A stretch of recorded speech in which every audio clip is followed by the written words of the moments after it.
નમસ્કાર વિદ્યાર્થી મિત્રો. સ્વાધ્યાય 13.1 દાખલો નંબર 2 મધ્યક શોધો.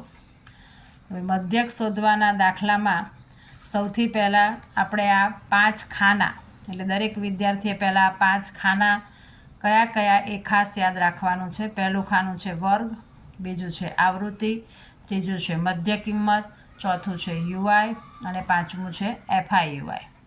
હવે આ 5 ખાનામાંથી જે રકમની અંદર જે આ પહેલું ખાનું આપ્યું હોય એને આપણે આ પહેલા ખાનામાં લખવાનું અને આ જે નીચેનું બીજું ખાનું આપ્યું હોય એને આ બીજા ખાનામાં લખવાનું.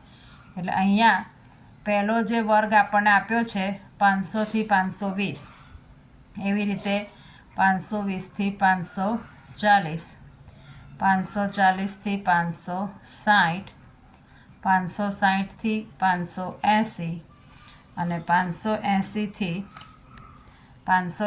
થી 600.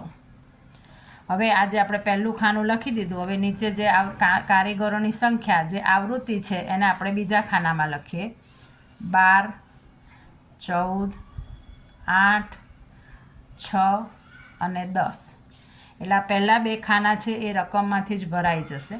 હવે સૌથી પહેલું કામ આપણે આ બીજું ખાનું જે આવૃત્તિ એફઆઈ છે એનો આપણે સરવાળો કરવાનો છે.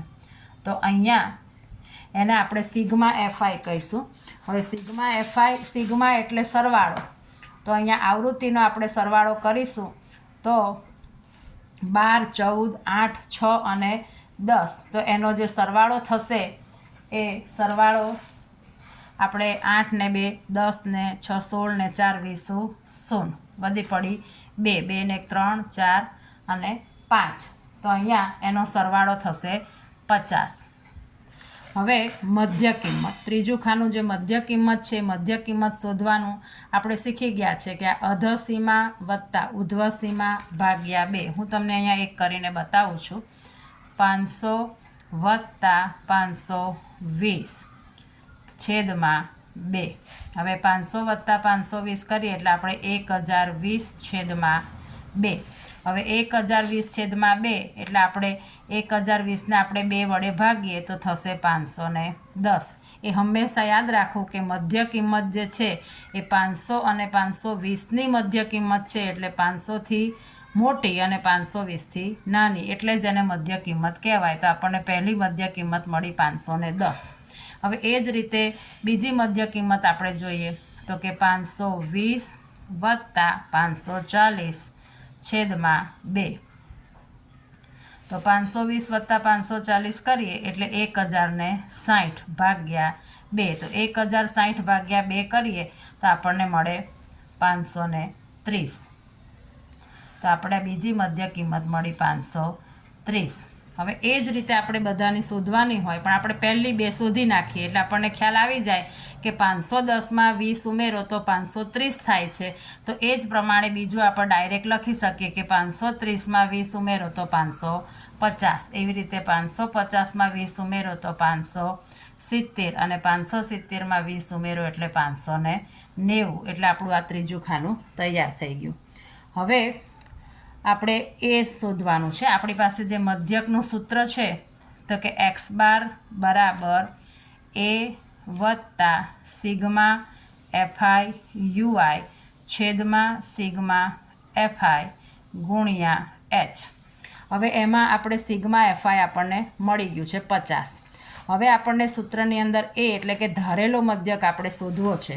તો ધારેલા મધ્યક શોધવા માટે આપણી પાસે અહીંયા જે મધ્ય કિંમત છે 1, 2, 3, 4 અને 5.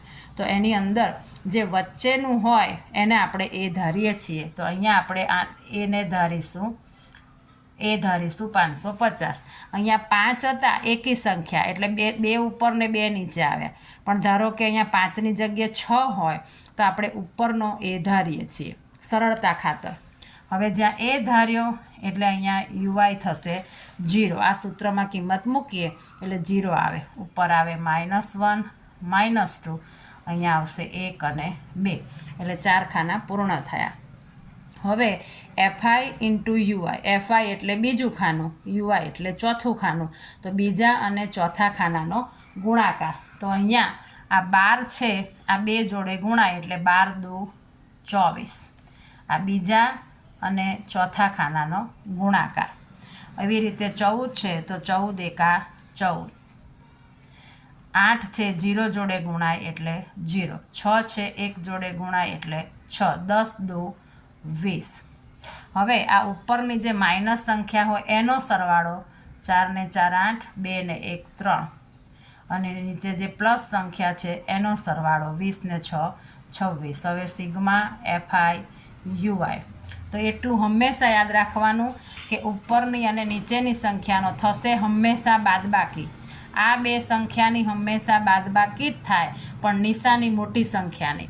અહીંયા -38 વત્તા 26 આપણે શીખ્યા છે કે ઓછા વત્તા ઓછા થશે બાદબાકી જ, પણ મોટી સંખ્યા અહીંયા 38 છે અને એની આગળ માઇનસની નિશાની છે એટલે આપણને એફઆઈ યુઆઈ મળશે -12. તો હવે આપણે જે કંઈ કિંમતો શોધી છે અને બીજું આપણે વર્ગ લંબાઈ એચ. તો વર્ગ લંબાઈ આપણે શીખી ગયા છે કે ઉધ્વ સીમા ઓછા અધર સીમા, એટલે વર્ગ લંબાઈ એચ જે છે 520માંથી 500 જાય એટલે વર્ગ લંબાઈ મળશે 20. અને બીજું આપણે અહીંયા જેટલા ઉમેરીએ છીએ એને પણ તમે વર્ગ લંબાઈ તરીકે લઈ શકો. એ આપણને મળે છે 550. સિગ્મા એફઆઈ યુઆઈ છે -12 અને સિગ્મા એફઆઈ છે 50. હવે આ બધી જ કિંમત આપણે સૂત્રમાં મૂકી દઈએ. એ છે 550, સિગ્મા એફઆઈ યુઆઈ છે -12, સિગ્મા એફઆઈ છે 50 અને વર્ગ લંબાઈ છે 20.